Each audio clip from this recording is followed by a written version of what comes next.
Assalamualaikum warahmatullahi wabarakatuh. Selamat pagi sahabat teman bonsai dimanapun berada. Dalam konten kali ini kami coba menayangkan sesuai dengan permintaan teman-teman proses pembuatan akar dalam sistem ground atau yang dinamakan sistem tempat yang sangat lebar. Di layar kaca teman-teman dapat dilihat bahwa proses ini merupakan salah satu bentuk tahapan dalam proses mempercepat pertumbuhan, baik pertumbuhan akar maupun pertumbuhan pada batang bonsai itu sendiri. Dalam tayangan ini mari kita saksikan ketika media dan tempat sudah kita sediakan, lalu teman-teman menyiapkan pohon yang sudah disiapkan. Untuk mempercepat pertumbuhan proses pertumbuhan akar, teman-teman dapat kita simak bersama dalam proses pembersihan akar. Ini merupakan salah satu bentuk atau salah satu cara dalam rangka mempermudah teman-teman sahabat bonsai untuk memilih akar mana yang akan kita atur dan akar mana yang akan kita buang. Karena dalam proses pertumbuhan tentunya pertumbuhan pohon itu akan memiliki beberapa macam akar serabut atau bahkan sampai ratusan akar serabut, sehingga ini dapat memperlambat proses pertumbuhan akar yang akan kita rawat. Dalam tahapan ini teman-teman perlu kiranya menyiram akar yang akan dirapihkan. Ini gunanya untuk memperjelas bagian akar yang akan kita pilah, sehingga teman-teman dapat sangat mudah untuk memotong akar yang sekiranya akan dibuang. Teman-teman bonsai dimanapun berada, dalam konten tayangan yang lalu pernah saya ulas, tapi tidak ada salahnya kita flashback ke belakang. Pada prinsipnya proses pertumbuhan pada akar bonsai itu sangat diperlukan. Bagian ini yang merupakan bagian sudah dibersihkan sehingga teman-teman dapat dengan mudah untuk memilih akar mana yang akan kita rawat. Dalam konten kali ini tetap kita gunakan pohon jenis anting putri dengan ukuran small, kurang lebih lingkar di angka 40 cm. Sementara ketinggian ideal itu masih berada di dalam ukuran small. Selanjutnya teman-teman dapat memilih akar mana yang akan dibuang. Bisa dilakukan melalui media langsung seperti yang ada di dalam layar kaca teman-teman. Dapat dipilah dengan menggunakan gunting yang sudah teman-teman biasa gunakan. Dalam proses pemotongan akar tentunya teman-teman harus bisa membedakan mana akar yang akan dijadikan sebagai akar pondasi untuk pohon itu sendiri dan mana akar serabut yang memang harus kita buang.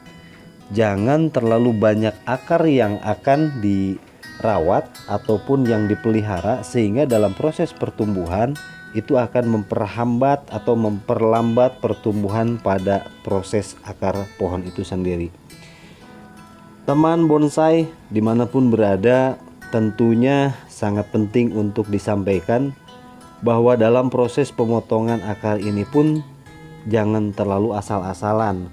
Karena teman-teman harus memilah ketika akar sudah diluruskan sesuai dengan alur pohon itu sendiri, sehingga dalam proses pertumbuhan akar tersebut tidak akan menjadikan keganjilan dalam proses pertumbuhan itu akar tersebut. Sehingga kawan-kawan harus dapat memilih beberapa akar yang ukurannya memang relatif akan mempercepat dalam pertumbuhan pada akar itu sendiri.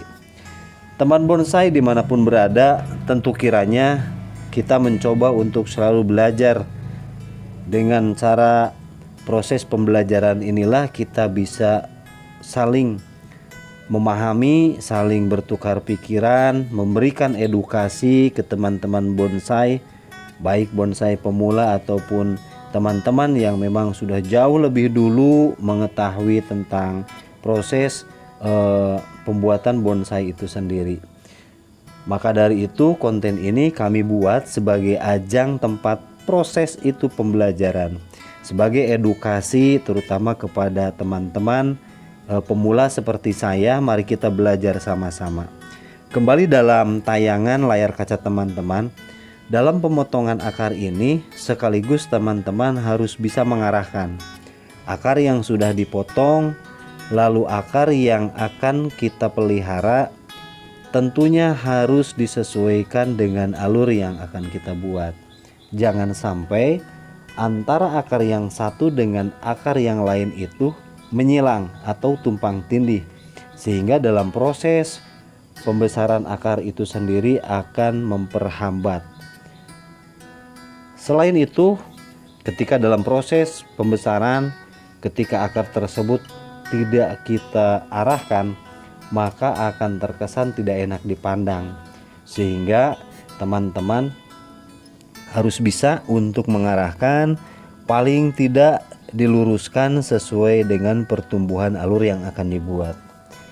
Jangan lupa teman-teman, alur pohon bagian atas ataupun dari pinggang ke atas itu kita lihat juga, karena akan ideal ketika alur pohon disesuaikan dengan akar yang dijadikan akar tunggal sebagai pondasi akar itu sendiri. Akar tunggal yang saya maksud bukan akar tunggal pancer yang ke bawah, karena dalam konteks bonsai kita selalu berusaha tidak ada akar tunggal ataupun akar pancer yang masuk ke tatanan bawah, sehingga proses pembuatan akar ataupun pondasi pohon tersebut itu akan melebar ke samping, sehingga dalam proses pengerucutan ke badan pohon itu akan ideal.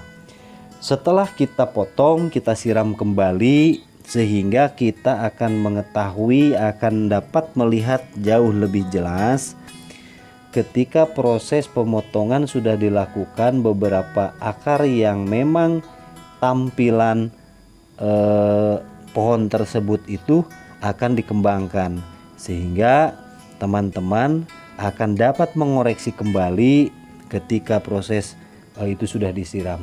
Langkah selanjutnya kita timbun ataupun kita atur dengan media yang sudah disiapkan. Ini gunanya untuk proses tahap kedua. Setelah ada media pertama, kita simpan pohon. Setelah selesai kita atur, ini ada tahapan kedua, kita tutup dengan media. Media ini kita bisa gunakan pada umumnya dari unsur tanah. Unsur tanah, ada teman-teman yang menggunakan dari sekam, ada sekam bakar ataupun sekam mentah, tapi memang teman-teman harus bisa menetralisirkan sehingga tidak ada racun di dalam sekam tersebut. Ini kita timbun sesuai dengan kapasitas besaran dari grounding itu sendiri. Lalu teman-teman sedikit agak memadatkan sehingga media yang sudah kita simpan tersebut itu tidak akan terlalu turun ke bawah ketika ada tekanan air, sehingga ada kekuatan ideal di mana si media tersebut dapat menopang kekuatan pohon yang ada. Tapi ingat juga teman bonsai, jangan terlalu memadatkan media sehingga dalam proses pertumbuhan itu akan mengganggu dalam proses pertumbuhan akar itu sendiri. Media yang teman-teman siapkan tentunya sudah paling tidak sudah mengetahui media apa yang ideal untuk disimpan. Proses selanjutnya, lakukan pemupukan. Ada kawan yang terbiasa sudah melakukan dengan pupuk kimia, ya gunakan seperti itu. Ada kawan yang sudah terbiasa menggunakan pupuk organik, ya gunakan seperti itu. Dalam konten kali ini, dalam tayangan kali ini, saya menggunakan pupuk seperti pada umumnya teman-teman. Hal ini untuk memperkuat ataupun menyuburkan pohon itu sendiri. Tapi pada prinsipnya mau pupuk dari kimia ataupun pupuk dari organik itu sama-sama bagus, akan lebih bagus teman-teman nanti bisa untuk memilah. Proses selanjutnya ketika sudah dipupuk, ini dalam proses penaburan ketiga sehingga si pupuk ada di bawah. Ini kita padatkan di atas ground ini pakai air.